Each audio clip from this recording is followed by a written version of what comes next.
జ్ఞాపకం చేసుకునండి. వచ్చిన వారిని బట్టి వందనాలు. రావలసిన వారిని మీకు అప్పగించుకుంటున్నా. వస్తుంటే మీ కృపలో భద్రపరచమని, నన్ను పూర్తిగా నీ స్వాధీనం తీసుకొచ్చే అర్హత దయచేయమని నమ్మకం యేసుక్రీస్తు బట్టి ప్రార్థించి పెడుకుంటున్నాము తండ్రి. ఆమేన్. బైబిల్ కోర్స్ పడదాం.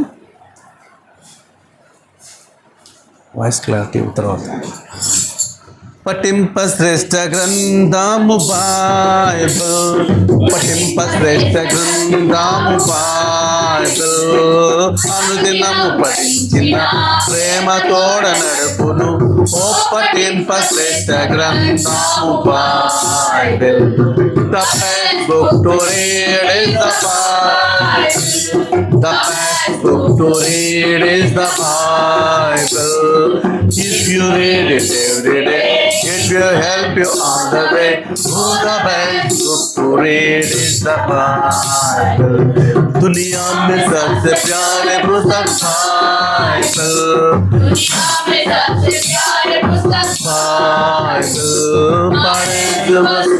पढ़े जो सामने कदर कोई ना हो. और दुनिया में सबसे प्यारे पुस्तक बाइबल.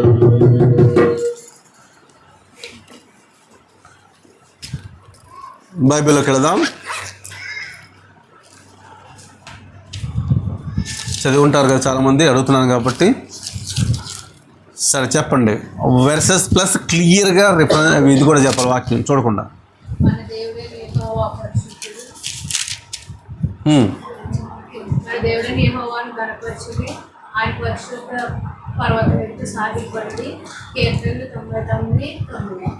ఓకే, కాబట్టి మీరు ఇంకా చదివిన వాళ్ళు ఉంటారుగా, చెప్తారా ఇంకెవరన్నా?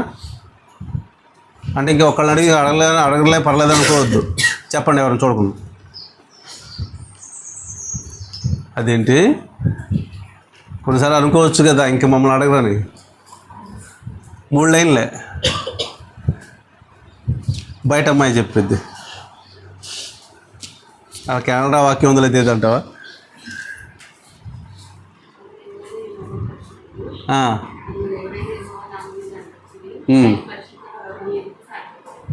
అది ఓకే, సరే చదువుదాం అందరు కలిసి. షాయర్ గారు చెప్తారా? 99వ కీర్తన 9వ చరణం చదువుకుందాం. చెప్పండి, చదువుదాం మనందరం.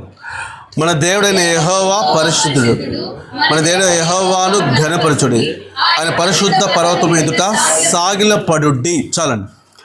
ఈ 99వ కీర్తన ఇంచుమించుగా 2 విషయాలు బయలుపరుస్తుంది. ఒకటి, పాప క్షమాపణ తర్వాత దేవుని స్తుతించే విధానాన్ని, ఘనపరిచే విధానాన్ని తెలియపరుస్తుంది. ఇందులో మన దేవుడైన యెహోవా పరిశుద్ధుడు అనే మాటలో దేవుడు దేంట్లో ఉన్నాడు అంటే పరిశుద్ధతల్లో ఉన్నాడు అని చెప్పచ్చు. ఆ మాటలు చెప్పాలంటే పై కొన్ని మాటలకు వెళ్తాను. ఒకసారి మీకు తెలిసిన మాటలే ఇదివరకు కూడా జ్ఞాపం చేసుకుని ఉండుంటాం. 6వ చరణంలో ఆయన యాజకులలో మోషే, చాలండి. దేవుడు దేనిలో ఉన్నాడు? పరిశుద్ధతలో. మోషే అహరోనులు దేంట్లో ఉన్నారు? యాజకులలో మర్చిపోవద్దు. తర్వాత లైన్లో ఎవరున్నారు? ప్రార్థన చేయువారిలో ఎవరున్నారు? సమయాలు. కానీ దేవుడు దేంట్లో ఉన్నాడు? అది. కాబట్టి మన దేవుడు యెహోవా ఎవరు? పరిశుద్ధుడు. పరిశుద్ధుడు అనే మాట హీబ్రూలో ఖదోష్ అంటే హోలీ, పరిశుద్ధత, పవిత్రత, సపరేట్నెస్ అంటే ప్రత్యేకమైన వాడు, ప్రత్యేకత కలిగిందే పరిశుద్ధత. పరిశుద్ధతకు పోలిక ఇంకేది ఈ లోకంలో ఉండదు. గమనించుకోండి, చెడు ఎన్ని రకాలు ఉంటుంది కానీ పరిశుద్ధత అనేది ఒకటే.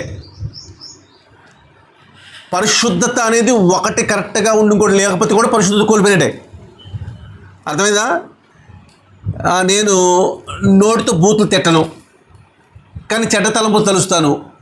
బూతులు తిట్టడం పరిశుద్ధంగా ఉంది కానీ చెడ్డ తలంపు తలుస్తాను చెడుగా ఉంది. కాబట్టి మొత్తం అయిపోయినట్టు పరిశుద్ధత లేనట్టే. కానీ మన ప్రభు అయిన దేవునిలో, ఆయనలోనే ఏముంది? పరిశుద్ధత, పరిశుద్ధుడు, ప్రత్యేకత కలిగిన వాడు. అయితే ఆయన ప్రత్యేకత దేంట్లో ఉన్నాడు? నెంబర్ 1, ఆయన ప్రత్యేకత అంటే పరిశుద్ధత అనే ప్రత్యేకత ఫస్ట్ ప్లేస్ దేంట్లో ఉన్నాడో చూద్దాం. బైబిల్లో కొన్ని మాటలు మనకు జ్ఞాపకం చేస్తున్నాం. చూడండి, బైబిల్లోకి వెళ్దాం రండి. నిర్గమకాండం 15వ అధ్యాయం 11వ వచనం. యెహోవా వేల్పులలో, బాగా అబ్జర్వ్ చేయాలి ఇక్కడ. పరిశుద్ధత అనేది ప్రత్యేకంగా ఉండాలన్నాను కదా. ఈయన మిగతా సిచ్యువేషన్లో దేంట్లో పరిశుద్ధత ప్రత్యేకంగా ఉండాలంటే వేల్పులలో నీ వంటి వాడు ఎవడు? పరిశుద్ధతను బట్టి నీవు. ఇక్కడ ఆగండి, వేల్పులు అంటే ఏం చెప్తారు మీకు? పూజింప తగిన వారు అంటే దేవుళ్ళు అనబడుతున్న వాళ్ళు, లేక ఈ లోకల్ మనుషులు కూడా దేవుళ్ళుగా కొలబడుతున్న వాళ్ళు ఉన్నారు. వాస్తవానికి కొంతమంది దేవుళ్ళుగా బాబాలు లేకపోతే స్వామిలు అని పిలుస్తుంటారు. కొన్ని చోట్ల ఇంటర్వ్యూస్లో చూస్తూ ఉంటే చాలా బాధాకరంగా ఉంటుంది. అసలు భయంకర బూతులు ప్రభువుని తిడుతుంటారు. వారి గొర్రెలు లేకపోతే ఎడార మతం అని తిడుతుంటారు. రాధమనోహర్ దాస్ అనే అతను, ఆయన్ని మళ్ళా ఇంటర్వ్యూ చేసేవాళ్ళు, అలాగే స్వామి, ఎలాగ స్వామి, ఎవరిని ఇంత బూతులు తిట్టేవాడు.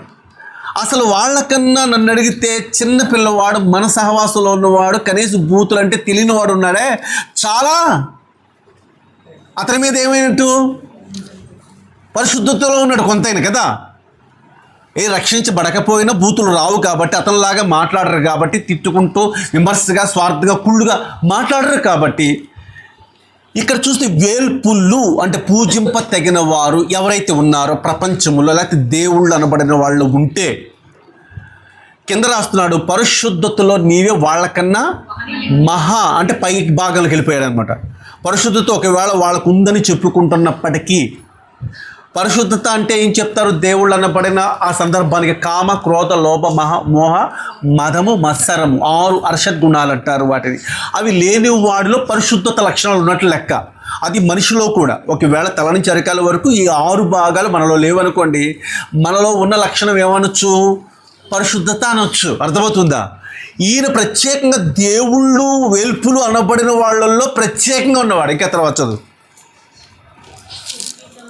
స్తుతి కీర్తనలు బట్టి పూజ్యుడవు, అద్భుతములు చేయువాడు, నీ వంటి వాడు ఎవరు? చెప్పండి.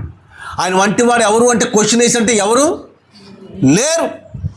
అంటే ఇప్పుడు దీన్ని బట్టి మనకు అర్థమవుతుంది, ఆ యెహోవా అని ఆయన పరిశుద్ధుడు అయితే, పరిశుద్ధుడు అంటే ఖదోష్, హోలీ, పవిత్రమైన అయితే, ప్రత్యేకమైన అయితే, దేంట్లో ప్రత్యేకమైన అంటే దేవుళ్ళు అనబడిన పేరు కలిగి ఉన్నప్పటికీ కూడా వేల్పులు అన్న వాళ్ళల్లో కూడా ఈయనేమన్నాడు? ప్రత్యేకంగా ఉన్నవాడు.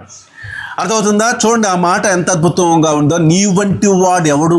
ప్రశ్న వేశాడు. అంటే నీ వంటి వాడు ఈ లోకంలో ఎవరు లేరు.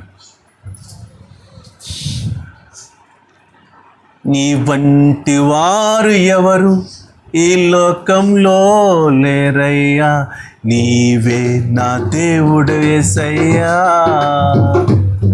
నీ వంటి వారు ఎవరు ఈ లోకంలో లేరయ్యా, నీవే నా దేవుడు యేసయ్యా. యేసయ్యా నా యేసయ్యా, యేసయ్యా నా యేసయ్యా. నీ వంటి వారు ఎవరు ఈ లోకంలో యేసయ్యా, నీవే నా దేవుడు యేసయ్యా. అంటే నీవే నా దేవుడు, నీలాంటి వారు ఎవరు పోలిక తగిన వారు లేరు. దేనిలో? పరిశుద్ధతలో. పరిశుద్ధతలో కూడా దేంతో పోల్చేశాడు? అందరికన్నా మహా ఆ హైట్లో ఉన్నాడు. ఒకవేళ ఉన్నారనుకున్నా, సపోజ్ మనం ఉన్నాము, పరిశుద్ధంగా ఉన్నాము అని అనుకుంటే నేను దేవుడు అవ్వను, పరిశుద్ధుడు అని పేరు ఉండొచ్చే ఒకవేళ ఎగ్జాంపుల్గా. ఎందుకంటే ప్రభువే చెప్తున్నాడు కదా, నేను పరిశుద్ధుడై ఉన్న ప్రకారం మీరు. అప్పుడు ఆయన దేవుడైతే మనం దేవుడు అవుతామా? కాదు. దాని అర్థం పరిశుద్ధతకి ఛాన్స్ ఉంది, కానీ పరిశుద్ధతలో మనకన్నా ఆయన ఏమై ఉన్నట్లు ఇప్పుడు మహనీయుడు. ఎందుకు మహనీయుడు అవుతాడంటే, మిగతా వాళ్ళు పరిశుద్ధతకు ముందు ఏమై ఉన్నారు? పాపం చేసి ఉన్నారు కాబట్టి 100% మనకి ఆ ట్యాగ్ లేదు. అర్థమవుతుందా? అందుకని ఈరోజు మనము దేవుని స్తుతించే ఆయన ప్రత్యేకమైన పరిశుద్ధతలో ఉన్నవాడు. ఇంకో మాట విజ్ఞాపన చేసి హెబ్రీయుల రాసిన పత్రికలో మనం ఎప్పుడు చదువుకున్న మాట, అద్భుతమైన మాట ఉంటుంది చూడండి. హెబ్రీయుల రాసిన పత్రిక 7:26 పవిత్రుడును నిర్దోషి నిష్కల్మషుడును పాపులలో చేరక ఎలా ఉన్నాడట? ప్రత్యేకము. ఇది మనకు కావాల్సింది. ఈరోజు పరిశుద్ధత కలిగిన ఆ దేవుడు ప్రత్యేకత అని అర్థమైతే, ఆ ప్రత్యేకంగా దేంట్లో ఉన్నాడంటే దేవుళ్ళు అనబడిన వాళ్ళలో కూడా ప్రత్యేకంగా ఉన్నవాడు. ఈ లోకంలో పాపులు అని పేరు కలిగిన వాడు ఎవరైనా ఉంటే వాళ్ళలో కూడా చేరక ప్రత్యేకంగా ఉన్నవాడు. ఇట్టి ఆకాశ మండలము కంటే హెచ్చైన వాడు. ఆకాశ మండలం గురించి మీకు ఇదివరకు చాలా స్టోరీ చెప్పేవాడు, గుర్తుందా? ఆకాశంలో ఏమి ఉన్నాయో, దేవుడు గెలాక్సీ ఎలా పెట్టాడో, పాలపంతులు ఎలా పెట్టాడో దాని రెఫరెన్స్తో చెప్పాను చాలాసార్లు, గుర్తుందా? వాటి మండలము కంటే మిక్కిలి హెచ్చైన వాడు ఇట్టి ప్రధాన యాజకుడు. ఈరోజు మనకు సరిపోయిన వాడు ఆయన పరిశుద్ధుడు. ఆయనకు మాత్రమే మనము చెల్లించే స్తుతి వెళ్ళగలదు తప్ప ఆయన కాకుండా నాలాంటి మనుషులకి ఒకవేళ పరిశుద్ధత ఉన్నన్ని ట్యాగ్ పెట్టుకున్నప్పటికీ కూడా అది ఎట్టి పరిస్థితుల్లో చేరదు. ఎందుకంటే నేను కూడా మానవ నైజం కలిగిన మనిషినే, స్వభావాన్ని. అలాగే పేర్లు కలిగి వేల్పులు అనే వాళ్ళల్లో కూడా ఈరోజు ఏముంది? కామాయ, క్రోధ, లోభ, మోహ, మద, మత్సరం. ఏదో ఒకటైనా ఉందా లేదా అంటే ఉంది, కానీ ఎవరిలో లేదు? మన ప్రభువైన యేసుక్రీస్తులో లేదు. చాలా క్లియర్గా ఉంది. అందుకనే ఏలియా ఒక సవాల్ చేస్తాడు. ఎప్పుడు చెప్తాం మనం, గుర్తుందా? రాజుల మొదటి గ్రంథంలో చదవండి అన్నమాట. రాజుల మొదటి గ్రంథం 18వ అధ్యాయము 21 ఒకసారి చదవండి. ఫస్ట్ 18 రాజు మొదటి గ్రంథం 18:21. ఆహాబు ఇజ్రాయెల్ వద్దకు దూతలను పంపి ప్రవక్తలను కర్మేలు ప్రవక్తలు సమకూర్చను. ఏలియా జనులను దగ్గరకు వచ్చి ఎన్నాళ్ళు మట్టుకు మీరు రెండు తలంపుల మధ్య తడబడుచుదురు? యెహోవా దేవుడైతే ఆయన అనుసరించండి, బయలుదేవుడైతే వారిని అనుసరించి ప్రకటన చేయగా జనులు అతనికి ప్రత్యుత్తరముగా. చూసారా, అందరిలో దేవుడి గురించి చెప్తున్నాడు ఏలియా చెప్తున్నప్పుడు ఒక్కడ కూడా ఏ మాత్రం సమాధానం చెప్పలేకపోయారు. ఎందుకంటే ఒకవేళ ప్రకటన చేసిన సందర్భంలో ఒకళ్ళని వస్తే అప్పుడు స్వీకరిద్దాం ఈ సవాళ్ళని. అంటే దేవుడు యెహోవా దేవుడైతే, అంటే యెహోవా పరిశుద్ధుడైతే, యెహోవా ప్రత్యేకమైన వాడైతే, మన భాషలో అర్థమవుతుందా? ఆ యెహోవా అనే ఆయన పరిశుద్ధుడైతే, పరిశుద్ధుడు అంటే ప్రత్యేకమైన వాడైతే, ప్రత్యేకం దేంట్లో అంటే దేవుళ్ళు అనబడుతున్న, వేల్పులు అనబడుతున్న వాళ్ళలో కూడా ఆయన ఎలా ఉన్నాడు? ప్రత్యేకంగా ఉంటే, పరిశుద్ధతలో కూడా ఆయన ఎలా ఉన్నాడు? మహనీయతలో ఉంటే, అలాంటి వాడికి ఈరోజు నీ దగ్గర పెడుతున్నానని చెప్తున్నాడు. తర్వాత కూడా చదువు. అప్పుడు ఏలియా యెహోవాకు ప్రవక్తలైన వారిలో దేవుని తరఫున ఒక్కడే వస్తున్నా, దేవుని తరఫున ఒక్కడే వస్తున్నా. ఎంత అద్భుతమైన మాట ఈ మాట! ఒక్కడే వస్తున్నా అంటే నా దేవుడు ఎవరు? పరిశుద్ధుడు, ప్రత్యేకంగా ఉన్నవాడు. ఆయన తరఫున వస్తున్నా, ఆయన ట్యాగ్ పట్టుకొని వస్తున్నా, ఆయన యొక్క ఏమంటారు బిరుదులు పట్టుకొని వస్తున్నా, ఆయన బిడ్డగా నేను వస్తున్నాను, ఆయన లింక్తో, ఆయన స్వభావంతో నేను వస్తున్నాను అన్నట్టుగా మాట్లాడుతున్నాడు. తర్వాత బయలులకు ప్రవక్తలు 450 మంది ఉన్నారు. చాలండి. ఇప్పుడు చెప్పండి, అవతల పర్సన్స్ ఇందాక చదువుకున్న వేల్పులలో నీ వంటి వారు ఎవరు? నీకు పోల్చదగిన వారు ఎవరు అన్నప్పుడు ఇప్పుడు వేల్పులు అనే వాళ్ళు ఎంతమంది ఉన్నారు? అవతల 450 మంది. యువతలు ఎవరున్నారు? ఒకే ఒక్కడు, మన ప్రభువైన యేసుక్రీస్తు. 24 ఇప్పుడు చదవండి. 24 తరువాత మీరు మీ దేవత పేరును బట్టి ప్రార్థన చేయడు, నేనైతే యెహోవా నామమును బట్టి. అది ఇప్పుడు స్టార్ట్ చేస్తున్నాడు. ఇప్పుడు యెహోవా నామం అంటే పరిశుద్ధుడనే నామం మధ్య ప్రత్యేకంగా ఉన్నవాడని చెప్పానే. మీ 450 మందికి వేరుగా ఉంటాడని చెప్పానే. ఆయన నామం నేను వస్తాను, ఆయన పరిశుద్ధత ఎంత గొప్పదో చూపించబోతున్నాను, రండి అన్నాడు. 27వ వచనం. మధ్యాహ్నము కాగా ఏలియా వేయండి, వాడు ఒకవేళ ధ్యానము చేయుచున్నాడేమో, దూరంలో ఉన్నాడేమో, ప్రయాణం చేయుచున్నాడేమో, నిద్రపోచున్నాడేమో, లేపవలసి ఉన్నదేమో అని. అంటే అక్కడ వరకు వాళ్ళు ప్రయత్నం చేశారు. వాళ్ళ 450 మంది బయలు ప్రవక్తలు అని చెప్పారే, ఈ ప్రత్యేకంగా లేకుండా ఉన్నారే, ప్రత్యేకంగా ఉన్నారని భ్రమపడుతున్నారు అవతల వాళ్ళు. వాళ్ళ కోసం ప్రయత్నం చేసిన తర్వాత కామ్గా ఉంటే అప్పుడు అంటారు అపహాస్యం చేస్తాడు ఎవరు? ఏలియా. ఇప్పుడు 28 కేకలు వేచు రక్తము కారు మట్టుకు తమ మర్యాద చొప్పున కత్తులతోను శస్త్రములతోను. ఈరోజు కూడా చాలాసార్లు మనం చూస్తుంటాం కదా, వీడియోస్లో చూస్తుంటాం. కొన్ని కార్యక్రమాలు జరుగుతున్నప్పుడు అనేక చోట్ల ఆ నాలుగు బయట పెట్టి బొగ్గలో నుంచి ఒక కత్తి అక్కడ దూపి చూస్తూ ఉంటాం కదా, రక్తం గారుతూ ఉంటాయి. కొంతమంది అయితే వీపు మీద కొక్కేలు ఎలాడ తీసుకుంటూ క్రేన్ల మీద చూస్తారు ఎప్పుడైనా? అసలు ఇవన్నీ ఆల్రెడీ బైబిల్లో ఎవరివి చెప్పండి? ప్రత్యేకంగా ఉన్నాడే, సపరేట్గా ఉన్నాడా? ఆ సపరేట్గా ఉన్నవాడు కనీసం ఒక్క పోలిక కూడా లేని వాళ్ళు ఆ రోజే ఉన్నారు. వేల్పులలో నీ వంటి వాడు ఎవరున్నారు చెప్పు అని పోల్చినప్పుడు వేల్పులు కనగల వాళ్ళు ఇలా ఉంటారనమాట. ఇప్పుడు 36వ వచనంలోకి రండి. అస్తమయ నైవేద్యము అర్పించు సమయమున ప్రవక్తయగు ఏలియా దగ్గరకు వచ్చి ఇలాగ ప్రార్థన చేశాను. యెహోవా, అబ్రహాము, ఇస్సాకు, ఇశ్రాయేలీయుల దేవ, ఇశ్రాయేల్ మధ్య నీవు దేవుడవై ఉన్నావనియు నేను నీ సేవకుడై ఉన్నాననియు ఈ కార్యములనియు నీ సెలవు చేతివనియు అని ప్రార్థన చేస్తూ వచ్చాడనమాట. అర్థమైందా? ప్రార్థన చేసి వచ్చిన తర్వాత ఇప్పుడు 35 చూద్దాం. చేయుచుండగా యెహోవా అగ్ని, పరిశుద్ధమైన అగ్ని, ప్రత్యేకంగా ఉన్న వాడి దగ్గర నుంచి బయలుదేరిన అగ్ని దహన బలి పశువును, కట్టెలను, రాళ్లను, బుగ్గిని దహించి కందకముందున్న నీళ్లను. ఎంత గొప్ప దేవుడు, ఎంత ప్రత్యేకంగా ఉన్నవాడు. 450 మందికి జరగనిది ఒకే ఒక్కడికి జరిగింది. కారణం ఆయన ఎవరు? పరిశుద్ధుడు. అలాంటి దేవుడు మనకై ఉంటేందుకు మనం ఇంత స్తుతించాలో ఇప్పుడు చెప్పండి. ఇంత గొప్ప దేవుడు నాకున్నందుకు ఆయన అబ్రహాము దేవుడు, ఇస్సాకు దేవుడు, యాకోబు దేవుడు, ఈరోజు నా దేవుడు అని చెప్పగలిగితే మనం దేవుడు స్తుతించగలం. అందుకని ప్రభువుని మనము ఎంత టైం అయినా ఆయనకి స్పెండ్ చేయాలి. అంత టైం కష్టమైనా ఆయనకి లోపడాలి. చాలా జాగ్రత్తగా మనం ఉండాలి. అందుకే ఈ మాట మాట్లాడుతున్నాడు.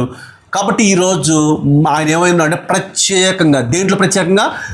వేల్పులు అని చెప్పుకున్న వాళ్ళలో ప్రత్యేకమైన వాడు, దేవుళ్ళు పూజింపతగిన వాళ్ళు, లేకపోతే ఘనపరచబడుతున్న వాళ్ళు ప్రపంచంలో ఈరోజు ఎంతమంది ఉన్నారో ప్రత్యేకంగా వాళ్ళ కంటే ప్రత్యేకంగా ఉన్నవాడు ఏం చేయగలిగాడు చెప్పండి? అక్కడ మొత్తాన్ని దహించి వేశాడు. ఒక్కసారి చిన్న ప్రార్థన చేశాడు. పెద్ద ప్రార్థన కూడా కాదు అక్కడ చేశాడా? పెద్ద ప్రార్థన వీళ్ళకిలాగా శస్త్రాలు కోసుకున్నారా? లేకపోతే శరీరాన్ని కోసుకుని రక్తాలు కార్చుకున్నారా? కొంతమంది కూడా లవర్స్ అంటారు కదా, వాళ్ళు కూడా ఆ అమ్మాయి కోసం వీడు కోసేసుకుంటాడు చేతులు కాడు. ఆ అమ్మాయి కోసం కోసేసుకుంటే ఆ అమ్మాయి వీడు చూసి ప్రేమిస్తుంది అనుకుంటాడు. ప్రేమించదు, భయపడిపోతుంది. బాబు వీడియో డేంజర్లో రేపు నన్ను కూడా చెప్పేస్తాడని. చాలామంది అపవిత్రమైనది అది దేవుని బిడ్డలకు సరిపోదు. ఎందుకంటే 3:16 కొరింథీ పత్రికలో అంటాడు కదా, ఏమంటాడు? చూడకుండా చెప్పచ్చు, చూడకుండా చెప్పచ్చు. కొరింథీ పత్రిక మీరు దేవుని ఆలయమై ఉన్నారు అని ఎరుగరా? ఎవడైనను ఆలయం ఎవరు? నేనే. నా ఆలయాన్ని పాడు చేసుకునే అధికారం నాది అనుకుంటున్నా. నాది కదా, అది ఎవరిది? నీ ఇష్టం వచ్చాడు. ఏం చేస్తావు తెలుస్తా? నా ఇష్టం. నా భార్యను కొడతాడు ఒకడు. నువ్వెవడు రా కొట్టడానికి? అసలు నీకే అర్హత ఉంది తన మీద చేయటానికి? సేమ్ తను కొడితే ఏమంటావు? ఆడదు చేయొచ్చా? వేయొచ్చు కూడా, నువ్వైతే ఇదా ఇలా మాట్లాడుతున్నా అని చెప్పి నాకు కోపడతారేమో. వాస్తవానికి దాని అర్థం ఏంటంటే ఇది మనది కాదని చెప్పడం కోసం. ఇది మనది కాదు. ఏది? ఇది ఆలయం ఎవరిది? దేవునిది. దేవుని ఆత్మ నీలో ఉన్నాడు కాబట్టి దీన్ని పాడు చేసే అర్హత నాకు లేదు. ఈ దేహము దేవుని ఆలయము కాబట్టి ఈ ఆలయాన్ని ఎవరైనా పాడు చేస్తే, సూసైడ్కి వెళితే, అర్థమైతే సూసైడ్కి వెళితే, చేతులు కోసుకుంటే, నా ఇష్టం వచ్చినట్టు సిగరెట్ తాగితే, నా ఇష్టం వచ్చినట్టు చేతులతో పట్టుకుంటే, నా ఇష్టం వచ్చినట్టు నా కాళ్ళు వెళ్ళకూడదు తెలిసి కూడా ఆ విగ్రహారాధన స్థలాలకి వెళ్ళి వాళ్ళతో పాటు కలిసి నలుగురితో సహపంక్తి భోజనం చేస్తే డ్యామ్ షూర్గా దేవుడు కోపం నీ మీదకి వస్తుంది. కొంతమంది రహస్యంగా చేయాలనుకుంటారు, మనుషులు కాదు, ప్రభు చూస్తున్నాడే. 17 సామెతలు ఏమో మీకు తెలుసు కదా, ప్రతి స్థలం మీద ఉంటాయి, చెడ్డవారిని మంచివారిని చూస్తాయి అని గుర్తు పెట్టుకుంటే నువ్వేం చేయవు, ప్రత్యేకంగానే ఉంటావు. అర్థమవుతుందా? ప్రత్యేకమైన స్థానం నీకు కావాలి. కీర్తనలోకి రండి.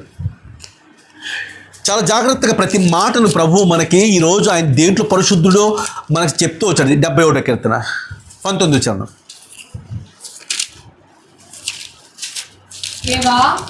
దేవా నీ నీతి మహాకాశమంత ఉన్నతమైనది, గొప్ప కార్యములు చేసిన దేవా. క్వశ్చన్ వేస్తున్నాడు, నీతో సాటి ప్రత్యేకత కలిగిన వాడు మన ప్రభు ఈరోజు నీకున్నాడే. ప్రత్యేకమైన దేంట్లో ప్రత్యేకత? పరిశుద్ధతలో ప్రత్యేకత. నీకు సాటి అయిన వాడు ఎవడు? చూడండి ఎంత క్లియర్ రాస్తాడు. నీకు సాటి అయిన వాడు ఎవడు అని క్వశ్చన్ వేసి అంటే కింద ఆన్సర్ నేను రాయాలి, నీ సాటి అయిన నేను ఇంకోటి పేరు రాయాలి, కానీ ఎవరు లేరు. ఆయన సాటి చేయగలగటానికి ప్రపంచంలో ఈ రోజుకి ఎవరి వల్ల కాక ఆయన ఏదో కితంగా అనుకుంటున్నారు కదా, మత మార్పులు చేస్తున్నారని ఒక పేరు తీసుకొచ్చి ఇప్పుడు ఏం చేస్తున్నారు, మన మీద దాడి చేస్తున్నారు.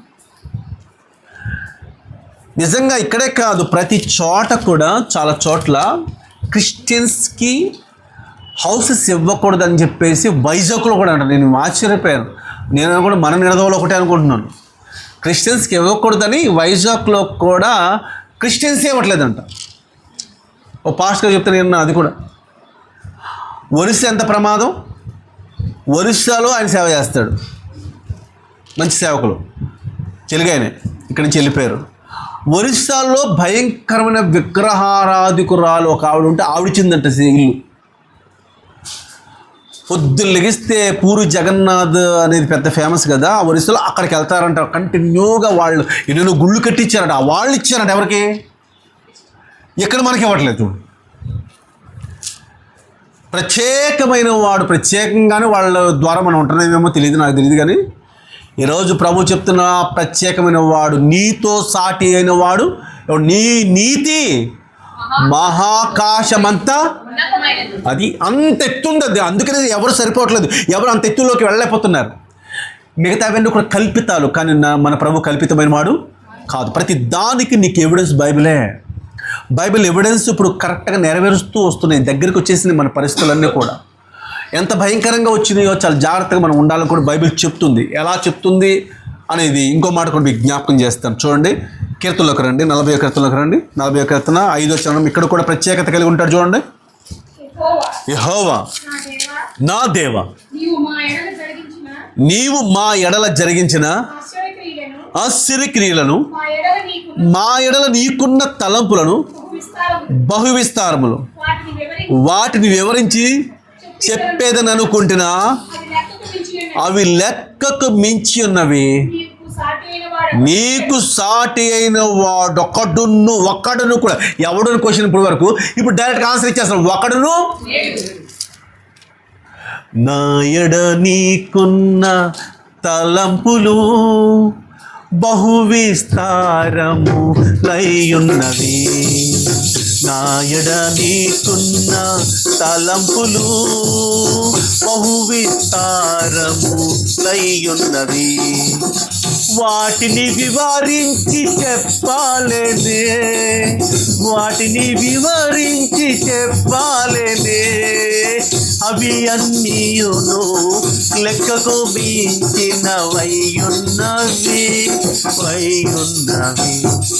నా ప్రాణ ప్రియుడా, నా యేసు ప్రభువా, నా జీవితం అంకితం నీకే నా జీవితం అంకితం.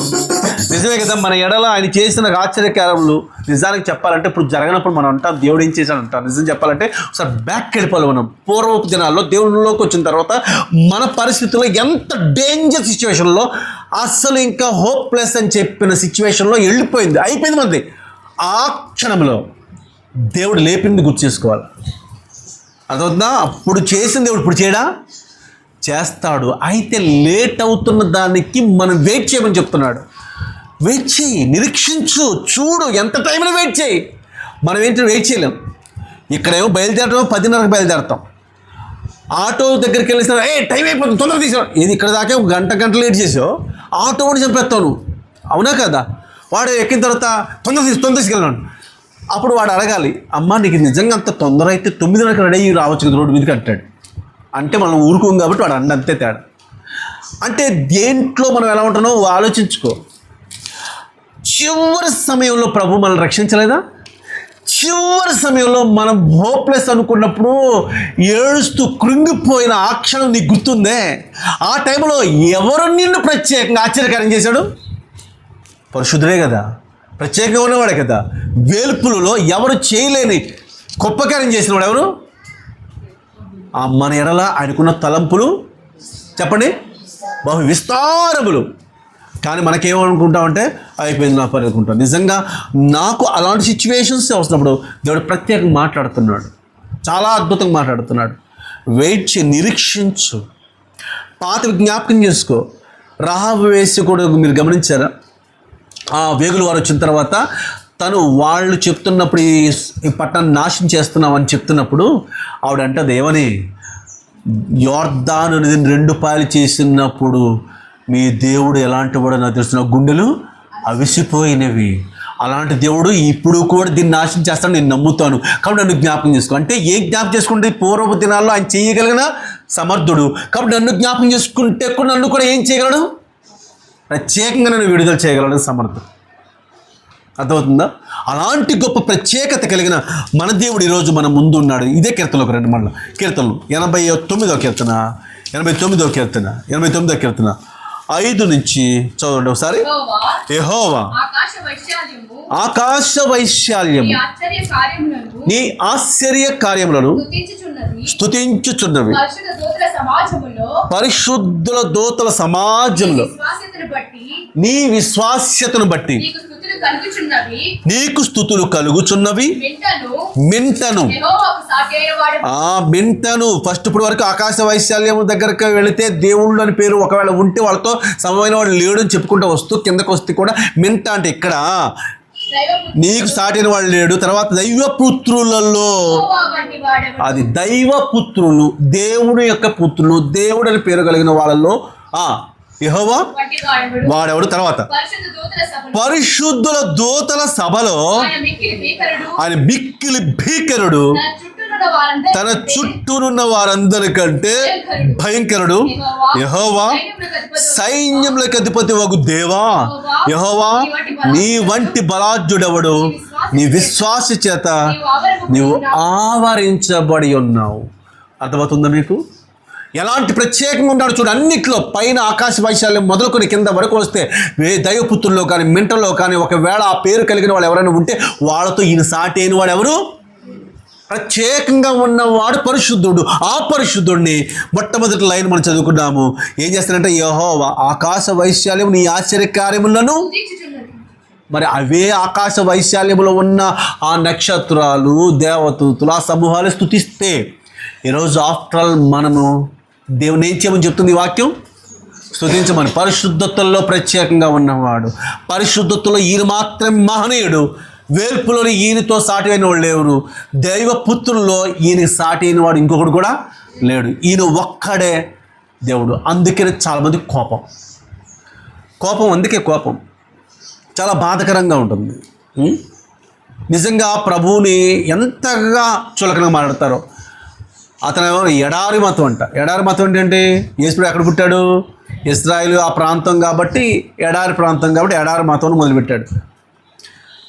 ఏమంటావు? అదేమంటే గొర్రెలు అంటాడు.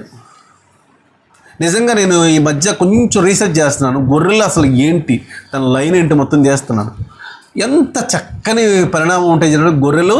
అసలు మన రోడ్డు మీద ఇప్పుడు మనం చూసినా కూడా అవి ఎంత లైన్ కలితే గొర్రెల కాపర్ ఒక్క ఆర్డర్ వేస్తే, అవునా, వాళ్ళు అనుకుంటేనే కొన్ని ఉన్నాయి బర్రెలు. అవి రోడ్డు మీద చూడండి, హార్న్ కొట్టినా కూడా ఇలా వస్తాయి. కదులుతాయా చెప్పండి, కదులుతాయా? ఒకవేళ తగిలితే ఏమంటారు? అదొక ప్రాబ్లం. అమ్మ ఎవరు గుద్దారు? ఇప్పుడు చెప్పండి, ఏది కరెక్ట్ అయిందో ఏది కరెక్ట్ అయిందో మనకు అర్థమవుతుంది.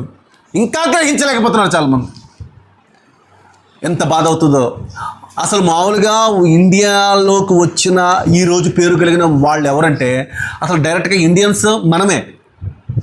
ఇండియన్స్ కాని వాళ్ళు ఎవరో తెలుసా? వీళ్ళు ఎప్పుడు చెప్పుకుంటున్నారే పెద్ద పెద్ద పేరు కలిగిన వాళ్ళు ఆర్యులు. వాళ్ళు యూరప్ నుంచి వచ్చారు. నేను ఎక్కడ తీస్తున్నాను, ఈ మధ్య తీస్తుంటే బయటపడుతున్నాయి.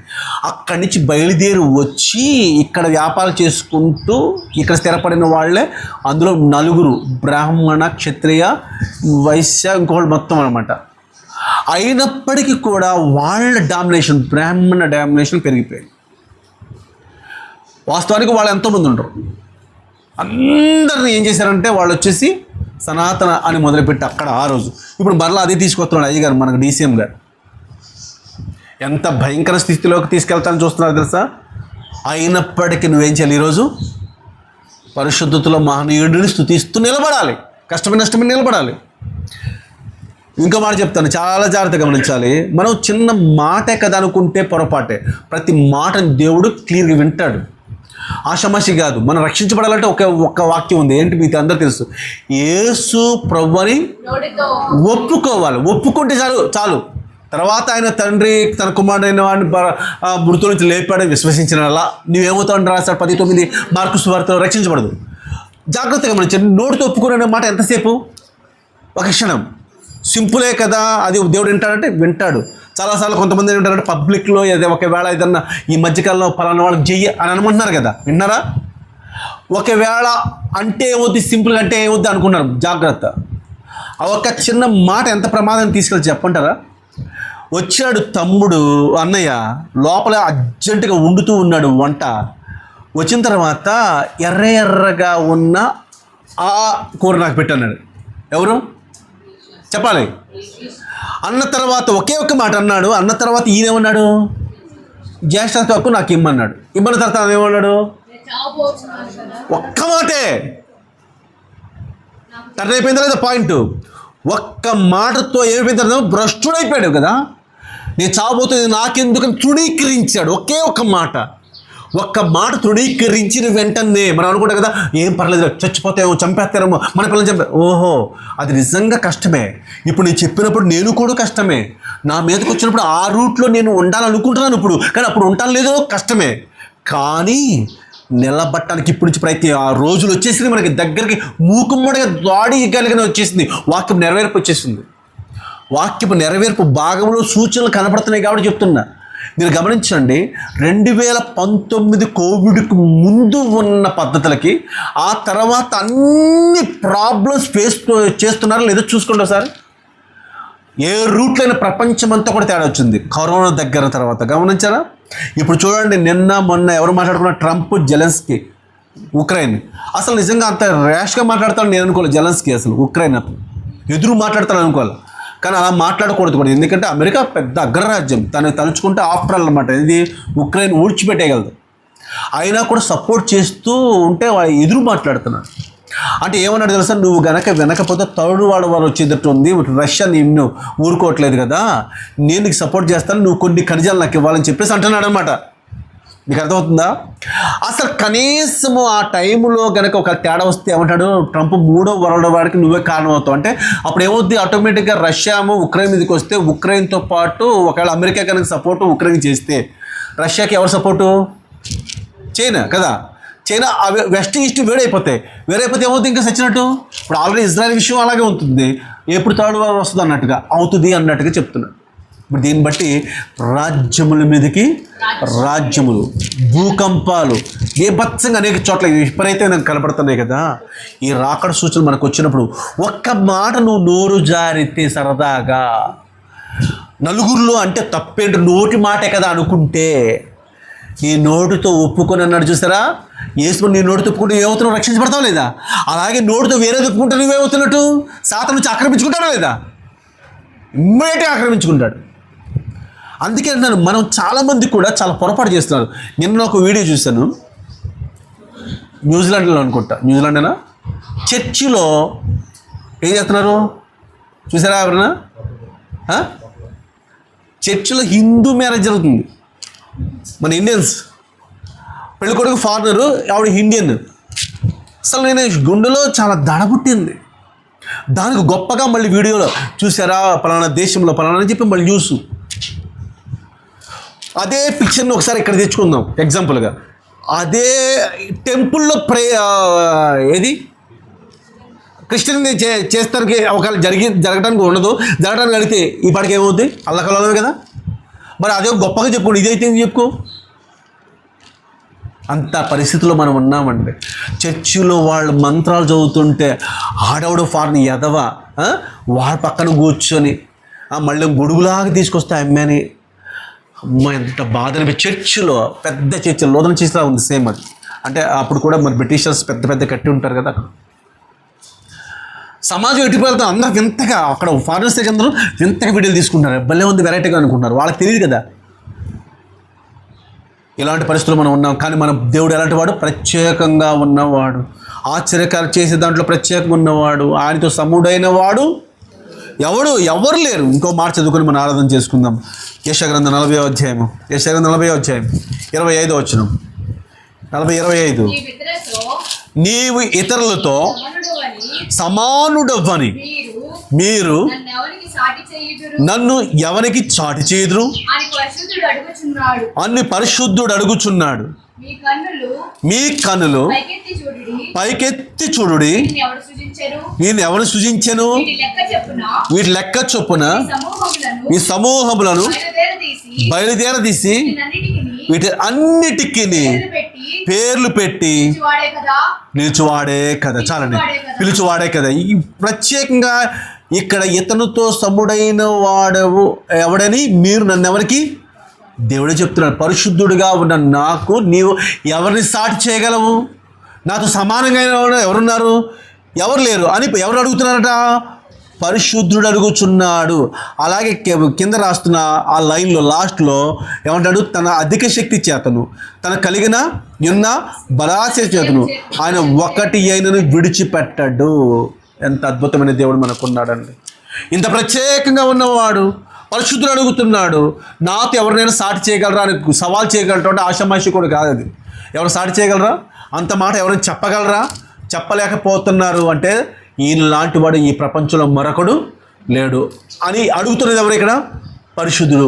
పరిశుద్ధుడు అంటే ఏం చెప్పాను చెప్పండి? ప్రత్యేకించబడిన వాడు. అన్నిట్లో ఎవరితో? దేవుళ్ళల్లో ప్రత్యేకించబడిన వాడు. ఇలాంటి ప్రత్యేకించమని దేవుడు నీకున్నాడు. ఆ ప్రత్యేకించి దేవుడు ఆకాశ వైశాల్యం అంతా కూడా ఆయన ఏం చేస్తుందని రాసుకున్నాడు ఇందాక, స్తుతిస్తుంది.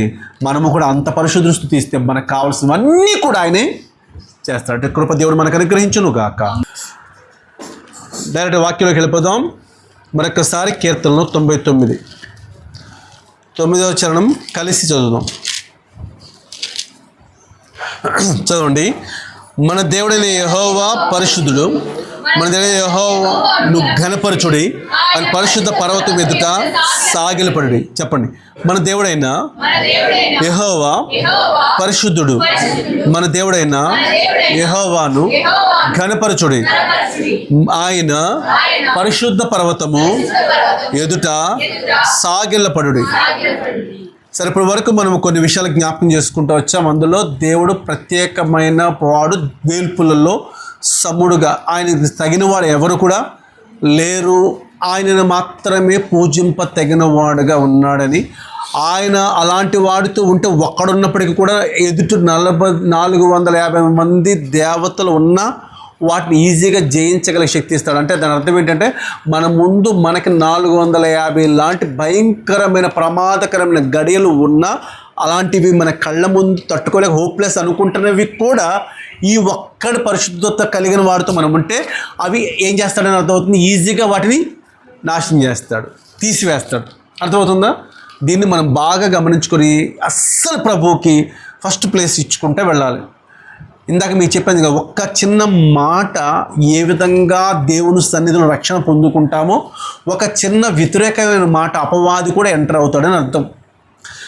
చాలామంది ప్రార్థన చేసినప్పుడు కూడా బయట వింటున్నప్పుడు కొంత ఏం కనిపిస్తుంది, అపహాస్యం కనిపిస్తుంది. ఏ సాతానా యేసును గద్దిస్తున్నా అంటాడు. పాప అది బాగానే వెళ్తుంది, సాతాను పిలిచి మరి గెలుక్కుంటారు వీళ్ళు. అసలు అంత గద్దించవలసిన అవసరత సాతానుని విషయంలో అరవాల్సిన అవసరం లేదు. ఎందుకంటే మనమే చెప్తాం, ప్రార్థన చేస్తున్నప్పుడు గదిలోకి వెళ్ళి రహస్యం చూసి ప్రతిఫలం ఇచ్చి మనం ఎలా అడుగుతామో అవతల ఇంకొకడు ఉంటాడు, వాడు కూడా అంత పవర్ఫుల్గా దగ్గర ఉన్నాడు. కాబట్టి వాడు కూడా చిన్నగా చెప్తే సరిపోదు. అంతరంగంలో చెడు ఆలోచన వచ్చిందంటే ఎవరు వస్తే మనకు వచ్చిందంటాం మనం, అంతే కదా, అపవాది యొక్క తలంపే కదా అది.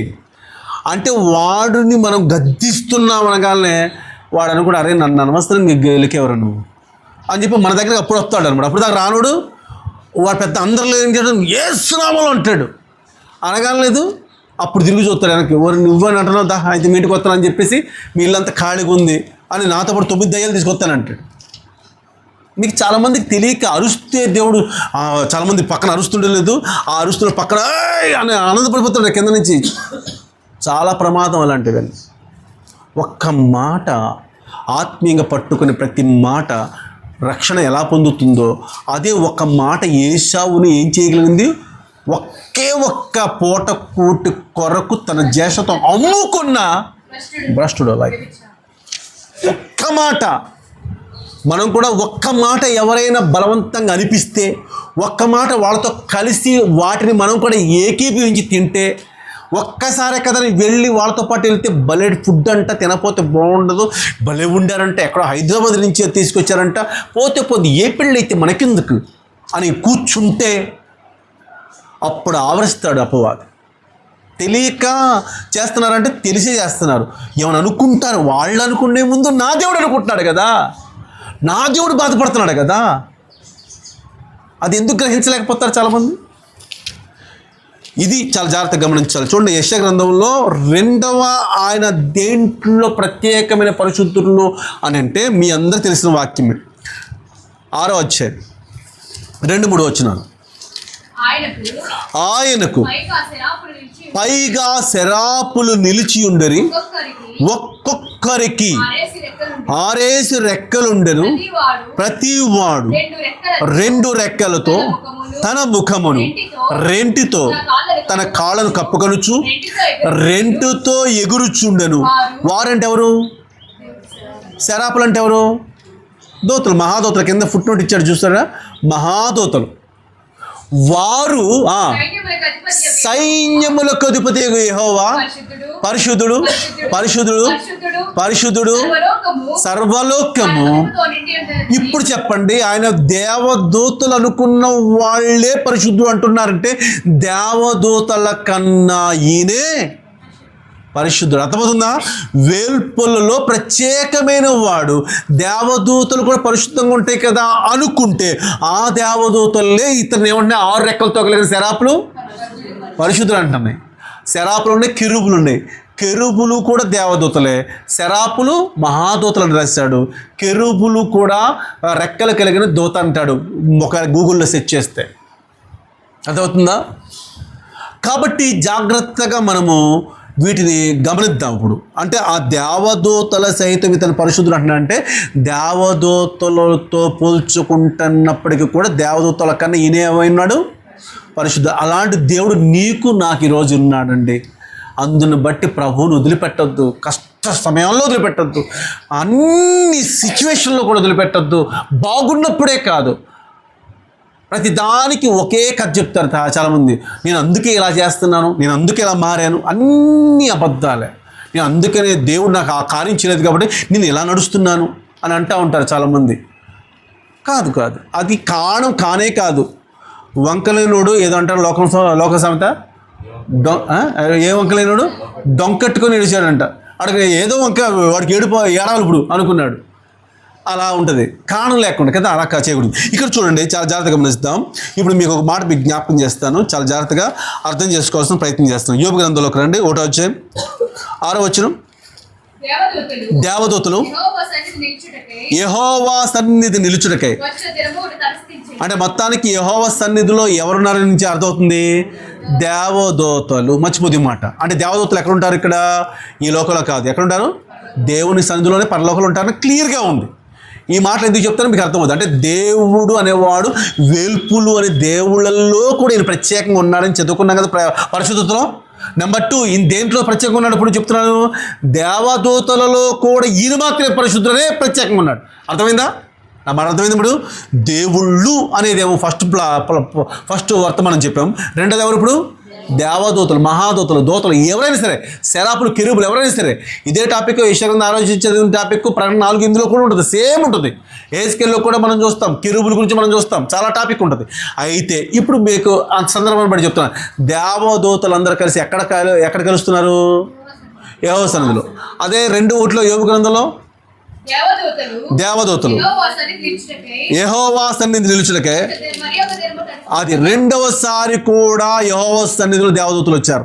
అంటే దేవదూతలు ఎక్కడ ఉంటారనే సందర్భాన్ని మీకు చెప్తున్నాను. ఎక్కడ ఉంటారు అనే సందర్భాన్ని చెప్తున్నప్పుడు మీరు అర్థం చేసుకోవాలి. ఇప్పుడు ఇంకొంచెం లోపలికి వెళ్ళడానికి ప్రయత్నం చేస్తాం. అంటే ఎలా అంటే, అసలు దేవదూతలు అనే వాళ్ళు ఏమై ఉంటారు? ఏ పాపము లేనివారు. దేవుడు తర్వాత స్థానం వాళ్ళదే కదా, పరలోకపు ఆకాశ వైశాల్యమంతా వాళ్ళకి ఇచ్చేసాడు. అలాంటి ప్లేసుల్లో దేవదూతలు అనే వాళ్ళు కూడా ఎవరు చెప్పండి? అక్కడ సినిమాలు ఉంటాయా? అక్కడ ఏమైనా దొంగతనాలు ఉంటాయా? అబద్ధాలు ఉంటాయా? లేవు. వాళ్ళు పరిశుద్ధులే. అలాంటి వాళ్ళు సహితము కూడా 2 కాళ్ళతో కప్పుకుంటూ, రెండు ముఖాన్ని కప్పుకుంటూ, 2తో ఎగురుతూ, అంటే నేను నిన్ను చూడగలిగే అంత పరిశుద్ధత నాకు లేదు, నీ ఎదురు కూడా కాళ్ళు చూపించి అగౌరవపరిచే అంత పరిశుద్ధత నేను కాను. చాలామంది ఏం చేస్తాం చెప్పండి? అగౌరవంగా ఉంటారు. నిన్న జెలెన్స్కీ అన్న ట్రంప్ ఆయన వేసుకొచ్చిన డ్రెస్సును కూడా కోట్ చేసి అడిగాడు. ఎవరు? ట్రంప్. ఏంటి సూట్ వేసుకోలేదన్నాడు. ఆయన బాగుంది నీ డ్రెస్ అన్నాడు. మళ్ళీ వెంటనే అంటూ డైరెక్ట్ ఒక డైలాగ్ వేసి మళ్ళీ కవర్ చేశాడు. మీరు విన్నారు లేదా? అసలు చెల్లలేదు అనుకుంటా. అసలు అంటే ఏంటంటే, సూట్ వేసుకుంటే అదొక హుందాతనం కదా. ఆయన ఎవరు? ఒక ప్రైమ్ మినిస్టర్ కదా, ఒక అధ్యక్షుడు కదా. ఏది ఉక్రెయిన్కి అధ్యక్షుడు ఎలా రావాలి? అయితే ఈయన వేసుకున్న డ్రెస్ కూడా సూట్ కూడా చాలా బాగుంది. అంటే అలా అడిగి మళ్ళీ వెంటనే నవ్వేసుకుంటూ జోక్ వేసుకుని వదిలేసాడు స్టార్టింగ్. తర్వాత నుంచి వేరే టాపిక్ వచ్చింది, అది వేరే విషయం చెప్తున్నా. అంటే ఏంటి అర్థం అంటే, మనము ఒక చోట అంత విలువగా కనపడాలి. కాబట్టి మన ముగింపులోకి వస్తుండగా ఒక మాట జ్ఞాపకం చేస్తా. ఏంటంటే, దైవికంగా ఇక్కడ చెప్తున్న మాటనే మీకు క్లారిటీ ఇవ్వడం కోసం, ఆ దేవదూతలు అనేవాళ్ళు దేవుని సందులో ఉంటారు అని స్పష్టంగా కనపడింది. అలానే దేవదూతలు అనేవాళ్ళు కూడా పరిశుద్ధులే అని అర్థమవుతుంది. దేవుడు ఉన్న ప్లేస్ దేవదూతలు కూడా పరిశుద్ధులుగానే ఉండాలి. కానీ పేతురు రాసిన రెండో పత్రిక 2వ అధ్యాయము 4వ వచనం చదవండి. దేవదూతలు పాపము చేసినప్పుడు దేవుడు వారిని విడిచిపెట్టక పాతాళ లోకమందలి కటిక చీకటి గల బిలములోనికి త్రోసి తీర్పు కాలు ఉంచబట్టుకు వారిని. ఇక్కడ ఏమర్థమవుతుంది? దేవుడు అంటున్నాడు ఎవరిని విడిచిపెట్టలేదు? దేవదూతలు. ఎందుకు విడిచిపెట్టలేదు? వాళ్ళు కూడా పాపం చేశారు. ఇప్పుడు మీకు అర్థం అవ్వాలి, ఇంతకుముందు ఆయన పరిశుద్ధుడు, ప్రత్యేకంగా ఉన్నవాడు. దేంట్లో పరిశుద్ధుడు? దేవుళ్ళు వేల్పులు అనబడిన వాళ్ళు ప్రత్యేకంగా ఉన్నాడు. వాళ్ళలో కూడా ఏముంది? పరిశుద్ధం లేదు వేరే వాళ్ళలో. ఫస్ట్ వర్తమానంలో. రెండో వర్తమానంలో మనం చూస్తున్న ఈ పర్సన్ దేవదూతలు కూడా ఏం చేశారని రాశాడు. అంటే ఈయన మాత్రమే ఏమైనాడు? ఇలాంటి దేవుడు మనకి కలిగి ఉన్నందుకు మనం దేవుణ్ణి ఎంతగా నమ్మకంగా స్తుతులు నోటితో ఈజీగా చెల్లిస్తామండి. చాలామంది దేవుని స్తోత్రం అంటాం. ఈ కాదు, దాని క్రియలతో స్తుతి ఉండాలి.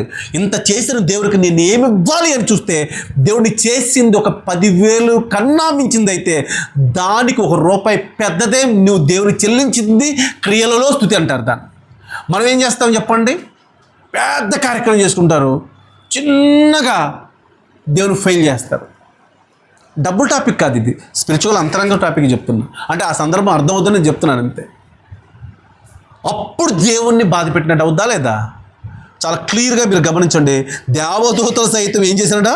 పాపం చేసినప్పుడు. ఏం పాపం చేశారు? యెహెజ్కేలు గ్రంథము మీరు ఎప్పుడు చెప్తారు? ఏంటిది? 28:14 చదవండి. 28:14 చెప్పండి. చెప్పలేకపోతున్నా.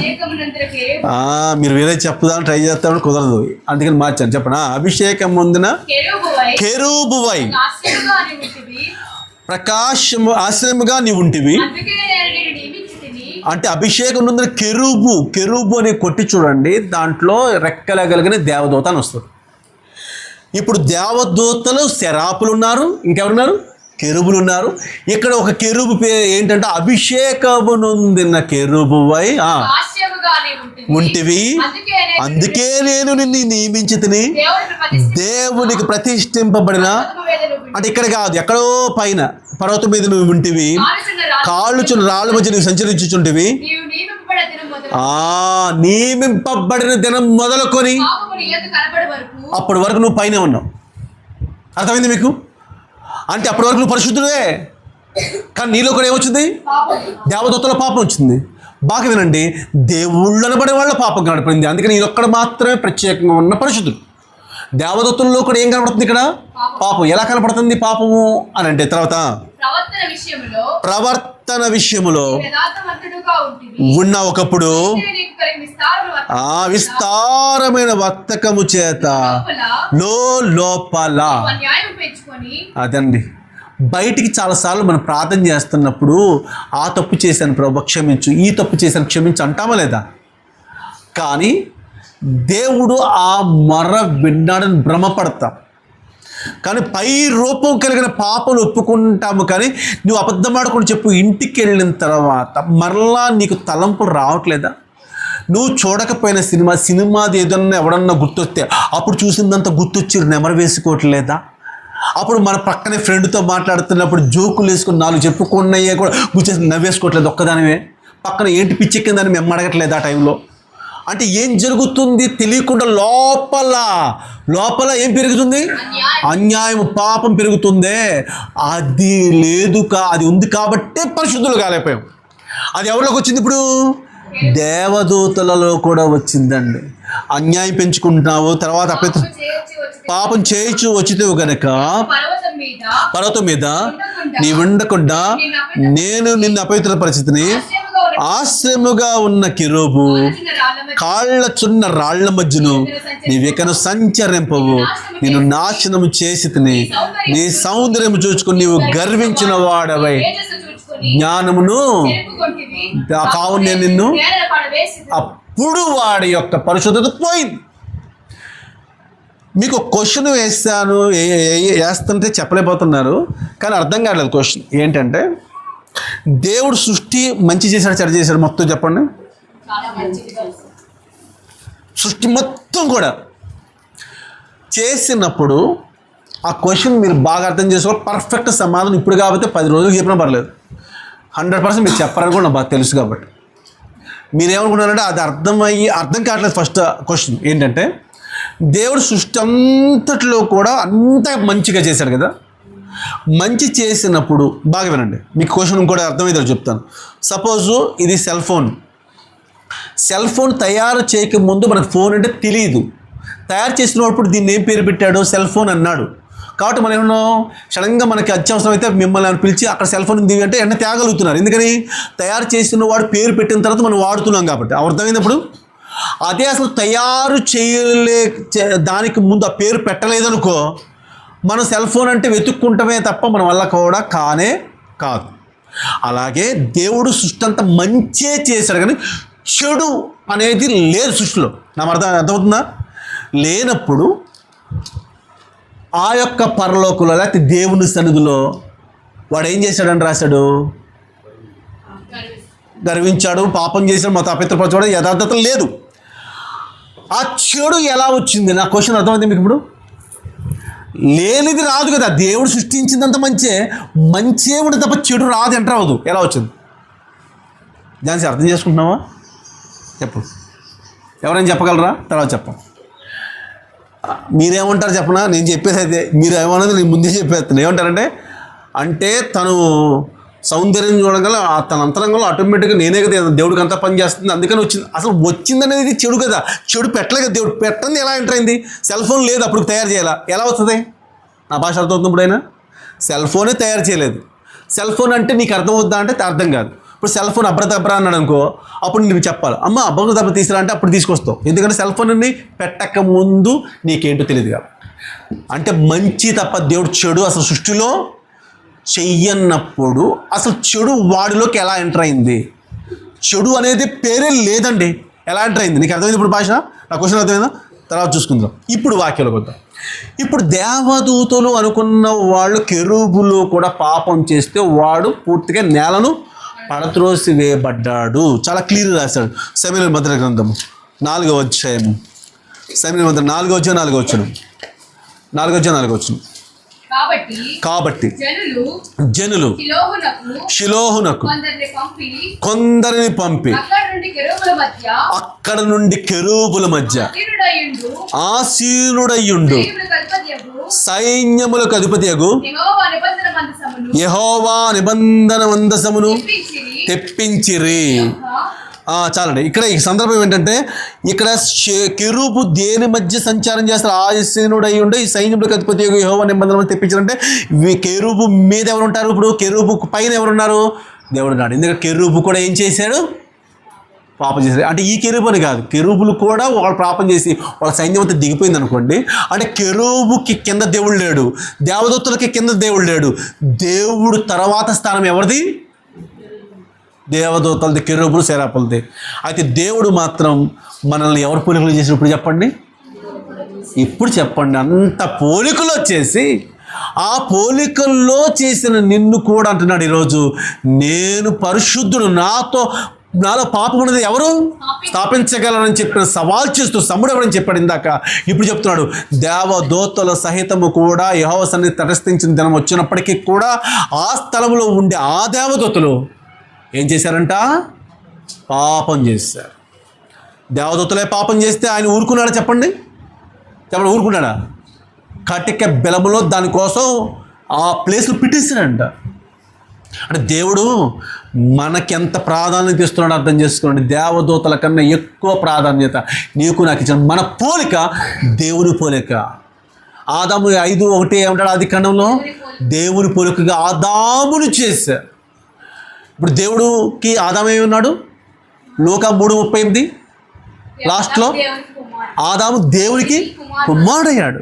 అంటే పోలిక దేవుని దృష్టి దేవుని కుమారుడైతే ఇప్పుడు దేవదూత కన్నా మనం ఎక్కువ లేకపోతే దేవదూత ఎక్కువ? మనమే ఎక్కువ. అంత స్థానం నీకు ఇస్తే ఇంకా నువ్వేముంటావు తెలుసా?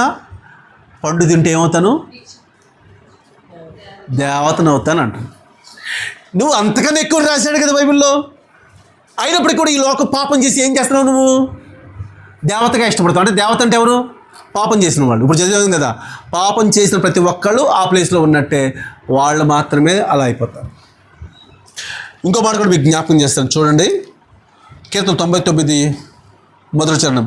మనం ఇప్పుడు డైలీ యెహోవా రాజ్యము చేయుచున్నాడు, జనములు వణుకును ఆయన కెరూబుల మీద. ఆయన ఉన్న ప్లేస్ ఎక్కడ చెప్పండి? కెరూబుల మీద ఆశ. అలాంటి దేవుడు నీకున్నందుకు ఈరోజు ప్రభువు వైద్యులు కూడా సాగిలు. ఇప్పుడు ఆయన యెహోవా పరిశుద్ధ పర్వతం మీద మన ఎదుట ఏం చేయాలి? ఇప్పుడు సాగిల పడి తీసుకోవాలి, పర్వతం మీద తీసుకోవాలి. అందుకే ఇదే కీర్తన 89లో కూడా రండి, 80 కీర్తనలోకి రండి. 80 మొదటి చరణం అక్కడ కూడా రాసి ఇశ్రాయేలు యొక్క కాపరి చెవియొగ్గుము మందవల యోసేపును నడిపించువాడా, కెరూబుల మీద ఆసీనుడైన వాడా ప్రకాశింపుము. ఎక్కడ ఆసీనుడైన చెప్పండి? కెరూబుల మీద. అంటే ఈయన ప్లేస్ కెరూబుల కింద కాదు, పైన. అలాంటి దేవుడు పరిశుద్ధుడు, దేవదూతలకు కూడా పరిశుద్ధుడే. దేవదూతలతో పోల్చుకునేవాడు కానే కాదు. ఈరోజు దేవదూత అనే ప్లేస్ ఈరోజు చాలామంది దేవుళ్ళుగా పోల్చుకుంటారు. ఒక మాటలో చెప్పండి, సృష్టినే ఏం చేస్తున్నారు చాలామంది? దేవుళ్ళుగా అనుకుంటున్నారు లేదా? ఏమంటే రోమపత్రిక తర్వాత చదువుకుంటే 1:26 నుంచి కింద వరకు చదువుతుంటే చాలామంది సృష్టిని ఏం చేస్తున్నారు? సృష్టికర్తను వదిలి సృష్టమును పూజిస్తున్నారు. సృష్టం అంటే సృష్టిని. అందులో పొద్దున్న లేవగానే దేవుడు సృష్టించిన ఆ యొక్క వెలుగు కలిగిన సూర్యుని ఏం చేస్తున్నారు? కదా. పెళ్ళి అయిన తర్వాత ఆ నక్షత్రం చూడని చెప్పి అబద్ధమాడి ఆ యొక్క వ్యక్తి ఏం చేస్తున్నాడు, ఆనందన నక్షత్రం చూడంటే కనపడకపోయినా కానీ కనపడింది అంటాడు. పెళ్ళి ఫస్ట్ నైట్ అవ్వదు కాబట్టి. ఎంత భయంకరమైన సన్నివేశాలు చూస్తాం మనం. మీకు అర్థమైందని నేను చెప్పింది. అందుకే మాట్లాడుతున్నాడు. ఈరోజు ప్రభు ఏర్పాటు చేస్తున్న విలువైన మాట, ఆయన కెరూబుల మీద ఆసీనుడైనమాట. అర్థమైందా? ఆయన దేంట్లో ప్రత్యేకంగా ఉన్నాడు చెప్పండి. దేంట్లో ప్రత్యేకంగా ఉన్నాడు? దేవుళ్ళల్లో, వేల్పులలో ప్రత్యేకమైన పరిశుద్ధుడు. నెంబర్ 1. రెండో పాయింట్ ఏంటి? దేవతలు, కెరూబులు, సెరాపులు అనే దేవదూతల్లో కూడా ఈయన మాత్రమే పరిశుద్ధత కలిగి ఉన్నాడు. అలాంటి దేవుడు ఈరోజు మన పోలికలు ఆయన ఉన్నాడు కాబట్టి మనకి దేవుడు అయినందుకు దేవుని ఎదుట ఏం చేయాలి? పర్వతం ఎదుట సాగిలపడాలి. సమయం ఇంకా చాలా విషయాలు వస్తున్నాయి కానీ సమయం లేదు కాబట్టి నేను ముగిస్తాను. ఓసారి నిర్గమకాండంలోకి వెళ్ళిపోతాం. నిర్గమకాండము 29వ అధ్యాయం 31వ వచనం చూడండి ఒకసారి. మరియు ప్రతిష్ఠితమైన పొటేలును తీసుకొని పరిశుద్ధ స్థలములో దాని మాంసమును వండవలెను. చాలండి, జాగ్రత్త. 3వ పాయింట్లోనే ముగింపులోకి వస్తున్నా. చాలా విషయాలు గుర్తున్నా, టైం లేదు కాబట్టి. 3వ పాయింట్ ఏంటి? ఫస్ట్ దేంట్లో ఆయన పరిశుద్ధుడు? వేల్పులో. మూడవది ఆయన ఉండే స్థలం పరిశుద్ధమైన పరిశుద్ధ స్థలం అని రాస్తున్నాడు ఇక్కడ. నేను ఇంకా చెప్పాలి ముందు. నిర్గమకాండం 3:5 మనకు తెలుసు. మోషే నువ్వు నిలుచున్న స్థలము పరిశుద్ధ స్థలం, నువ్వు చెప్పులది అని చెప్తే బైబిల్లో చాలామంది షూస్ వేసుకుని మరీ ప్రార్థన చేస్తుంటారు. అంటే రోడ్డు మీద తప్పదు అనుకున్నప్పుడు షూ మీద అనుకుని ప్రార్థన చేసిన తప్పేమి కాదు. రోడ్డు మీద వెళ్తున్నప్పుడు ఎప్పుడైనా ప్రార్థన చేయాల్సి వస్తే సిగ్గుపడకుండా చేసుకునేటప్పుడు అది తప్పు కాదు. కానీ నువ్వు నిలుచున్న స్థలము, ఒకవేళ మందిరము లేకపోతే ఇంకో చోట అయితే ఏం చేయాలి? చాలా జాగ్రత్తగా ఉండాలి. పరిశుద్ధ స్థలముగా మారిపోతుంది. బైబిల్ ఇంకా చాలా విషయాలు ఉన్నాయి. ఎక్కడైతే నా నామం 2-3 కూడి ఉంటారో అక్కడ నేనుంటానని చెప్పిన పరిశుద్ధ స్థలం. ఆ పరిశుద్ధ స్థలం కూడా ఎలా మార్చబడింది? దొంగల గుహగా మార్చబడింది. అంటే పరిశుద్ధ స్థలమును కూడా చాలామంది ఏం చేయగలుగుతున్నారు? వ్యాపారపు టిల్లు. కింద చెప్పానే ఒక పెళ్లి జరిగిందని అలా మార్చేస్తున్నారు. చాలా చర్చెస్ కూడా అలాగే అయిపోతున్నాయి. చాలా చర్చెస్ కూడా డ్రగ్స్కి అడిక్ట్ అయిపోయి ఆ చర్చిలు మూతపడిపోతున్నాయి ఫారిన్ కంట్రీస్. నిజమే, చివరి దినాల్లో పూర్తిగా బ్లాస్ట్ అయిపోతుంటారు, పూర్తిగా పడిపోతుంటారు. చివరి దినాల్లో తప్పకుండా రాకడ దినాల్లో చాలామంది నిలబడలేరు. ఇప్పుడు కూడా మీరైనా నేనైనా కూడా ఇప్పుడు ఎంతమంది దేవుని సన్నిధిని కరెక్ట్గా ఉండగలుగుతున్నారో ఆలోచించుకోవాలి. తెలుసా? నియామక కోడికలు అసలు మానకూడదని మరీ చెప్తాను. అసలు మానకూడదు. నువ్వు అసలు దొరికిన అవకాశాన్ని వదిలిపెట్టకూడదు. ఎప్పుడు 1989లో సౌదీలో బక్సింగ్ గారు సంఘం స్టార్ట్ చేశారు. సౌదీలో ఇప్పుడు దిక్కులేదు అక్కడ వెళ్ళి ప్రార్థన పెట్టడానికి. 89లో వెళ్ళి అక్కడ సంఘం స్టార్ట్ చేయటువంటి ఆషామాష చెప్పండి. ఇప్పటికి పబ్లిక్ లేదు. ఎందుకంటే మన ఆమెను అడుగుతూ ఉన్నప్పుడు అస్సలు క్రిస్టియన్ అనే పేరు బయటికి రాకూడదు, ఇక్కడ ప్రేయర్స్ పెట్టడానికి లేదు, గదుల్లో కూడా పెట్టడానికి లేదు. సౌదీ ఆ పర్మిషన్ అసలు ఛాన్స్ లేదు. మిగతా కువైట్లో, ఖత్తర్లో, దుబాయ్లో కొంత అవకాశం ఉంది, కానీ ఎక్కడ ఛాన్స్ లేదు. అలాంటి ప్లేసుల్లో కూడా ఆయన వెళ్ళి చేయగలిగారు. అలాంటి ప్లేస్లో ఒక సేవకుని పిలిచారంట మీటింగ్కి 23లో. ఆయన చెప్తుంటే విన్నాను అనమాట. పిలిస్తే సౌదీ కానీ చాలా సంతోషంగా వెళ్ళారంట. వెళ్ళిన తర్వాత నైట్ ఈయనకి 11:45కి తీసుకెళ్లారంట లోపలికి. ఎక్కడికో తీసుకెళ్తున్నారంట. తీసుకెళ్ళి చెప్పులేమో ఒక చోట వదిలిపెట్టారంట. ఏంటంటే ఇక్కడ చెప్పులు అంటే పక్క గదిలోకి వెళ్ళిపోతాను అనుకున్నాడంట. అంటే గదుల్లో పెడుతున్నారని అని అర్థమయ్యి అక్కడి నుంచి మరలా చాలా దూరం నడిచారంట. అప్పుడు అడిగారంట ఈయన, ఏంటంటే చెప్పులు ఎక్కడ వదిలిపెట్టారంటే, ఇక్కడ చెప్పులు కనుక ఉంటే కంపల్సరీగా ఇక్కడ ప్రేయర్ జరుగుతుందని చెప్పి ఇమ్మీడియట్గా మనల్ని యాక్షన్ తీసి చంపేస్తారు, గవర్నమెంట్ ఒప్పుకోదు కదా అని చెప్పారంట. భయపడిపోయారంట. అలాగా అక్కడ చెప్పులు వదిలి ఈయన అక్కడ వదిలితే మీరు వచ్చారనుకో ఇంకొక 10 ఇళ్ళ తర్వాత వదులుతారంట, ఇంకోళ్ళు ఒక 20 ఏళ్ళ తర్వాత. అలాగే అంటే చెప్పులు ఒక చోట ఉండవు. అసలు ఎంత కష్టపడుతున్నారు చూడండి దేవుడి కోసం. ఆయన తీసుకొచ్చిన సేవకుడు ఆయనతో నడిపించిన తర్వాత విషయం చెప్పాడంట. ఆ గదిలోకి వెళ్ళిన తర్వాత పాటలు పాడాలి కదా. పాటలు పడితే మన పబ్లిక్ తెలుసు కదా. పాటలు పాడతారంటే ఏం పాటలు పాడతారని చూస్తే పాటలు పాడలేదు, పాటలు చదువుతున్నారంట. అంటే అర్థం ఏంటి? పాడితే ఆ వాయిస్ సౌండ్ బయటికి వెళితే పబ్లిక్ ఏం చేస్తుంది? ఇమ్మీడియట్గా ఊరుకోదు కదా, మొత్తం ముస్లిం కంట్రీ కదా అది. అంటే దేనికోసం ప్రాకులాడుతున్నారు చూడండి, దేవుడి కోసం. అసలు దొరకని ప్లేసుల్లో రాత్రి 11:45కి బయలుదేరితే 12:15 తర్వాత ఈయనకి కొంత వాక్యం ఇస్తే 1:20 దాకా వాక్యం చెప్పారంట. 1:20 దాకా వాక్యం చెప్పిన తర్వాత ఇతన్ని డ్రాప్ చేసి తీసుకొచ్చిన ఆయన, ఏమంటే నేను వెంటనే డ్యూటీకి వెళ్ళాలంటే మరలా నేను బయలుదేరుతున్నాను, ఇక్కడి నుంచి 500 కిలోమీటర్లు మా ఊరు అన్నాడంట. ఎక్కడ? 500 కిలోమీటర్లు. మనం ఇక్కడి నుంచి సంస్కృతి రావడానికి 24 డైలాగులు ఉంటాయి మన అంతరంగంలో కదా. ఎక్కడి నుంచి అక్కడ రావడానికైనా, అక్కడి నుంచి ఇక్కడ రావడానికైనా ఎన్నో చెప్పుకుంటాం మనం. నేను అంటాను 500 కిలోమీటర్లు అంటే మరి ఇప్పుడు అంటే డ్యూటీ దిగి ఇక్కడికి వచ్చానండి, ఇప్పుడు మిమ్మల్ని చూసాను, మిమ్మల్ని డ్రాప్ చేసి వెంటనే డ్యూటీకి ఇప్పుడు బయలుదేరితే 500 కిలోమీటర్ పొద్దున 7ంటికి నేను డ్యూటీకి అందుకుంటానన్నట. నిద్రాహారాలు మాని దేవుని కొరకు ఎదురు చూస్తున్న వాళ్ళు. ఆ స్థలం ఏంటి చెప్పండి ఇప్పుడు మీరు? పరిశుద్ధ స్థలం. నిజంగా వింటుంటే నాకు కన్నీళ్ళు ఆగలేదు. మీరు నమ్మండి నమ్మకండి, ఎంత బాధేసిందంటే అసలు దేవుడి కోసం ఎంత త్యాగం చేస్తారంటే, ఇప్పుడు చంపేస్తారని కూడా తెలుసు వాళ్ళకి, తెలిస్తే చంపేస్తారని తెలుసు, కానీ మనమైతే కొద్దిసేపు కూడా నిలబడలేకపోతున్నాం. దానికి ఏదో వంక పెడతాం, కానీ రేపు ఛాన్స్ లేదు మనకి. అలాగ నైట్ 500 కిలోమీటర్లు అతను వెళ్ళిపోవడానికి కోసం, డ్యూటీ కోసం. డ్యూటీ మానకూడదు అక్కడ. మళ్ళీ డ్యూటీ మానేస్తే కారణం ఏంటి? ఇప్పుడు మానేసామంటే దానికి కాజ్ కరెక్ట్గా ఉండాలి. ఆ కంట్రీలో చాలా జాగ్రత్తగా అన్ని డీటెయిల్డ్గా ఉంటాయి కాబట్టి.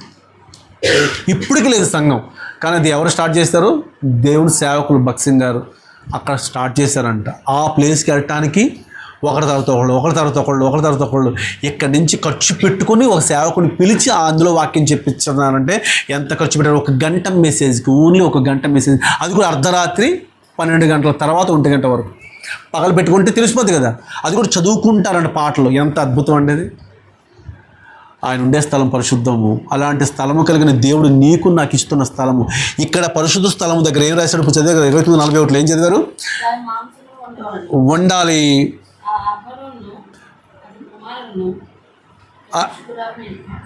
29:31 చదవండి. 31.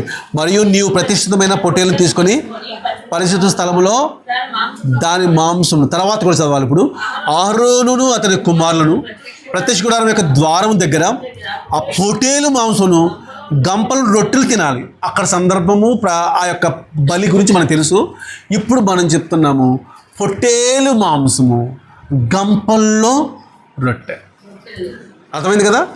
ఏంటి రొట్టెలు అంటే పొట్టేలు. 22వ అధ్యాయం ఆదికాండంలో కనపడుతుంది. పొదలో చిక్కుకున్న పొట్టేలు ఎవరు బ్రతికించింది? ఈరోజు ఆ పొట్టేలు బలి అవ్వకపోతే, ఇస్సాకు బ్రతకపోతే, ఇస్సాకు ద్వారా వచ్చే సంతానం మనం, ఇష్మాయిల్ సంతానమే వాళ్ళు. అర్థమవుతుందా? ఆ రోజు ఆ పొట్టేలు ఎవరిని రక్షించింది? ఇస్సాకుని. ఆ పొట్టేలు రక్షించి ఉండకపోతే, పొట్టేలు బలి అయ్యి ఉండకపోతే ఇస్సాకు బలి అవ్వాలి. ఇస్సాకు బలి అయితే మనం పుట్టేవాళ్ళం కాదు, మనం లేనేలేము. మనం బ్రతికించడానికి రోజు గొర్రె పొట్టేలను ఉపయోగించుకున్నాడే, ఆ పొట్టేలే ప్రభు అయిన యేసుక్రీస్తు. ఇదిగో లోక పాపం మోసుకొని పోవు, ఆ మాంసము నీ కళ్ళ ముందు పెట్టేశాడు. ఇప్పుడు తిను. ఇరిచి ఆ గంప అంటే నీ హృదయంలో ఇప్పుడు రొట్టె నీ లోపల రప్పించుకోవాలి. ఆ రొట్టె తిను. నీ హృదయంలో ఉన్న ఆ యేసు ప్రభు శరీరము నీ పాపమును తీసివేసే విపరీతమైన గొర్రె పిల్ల బలి. ఈ బలి నీ కోసం ఈరోజు సిద్ధపడింది. జాగ్రత్తగా తిను. తినేటప్పుడు కూడా పశ్చాత్తాపంతో జాగ్రత్తగా తిను. 3 విషయాలు మేము ముందు పెట్టాను.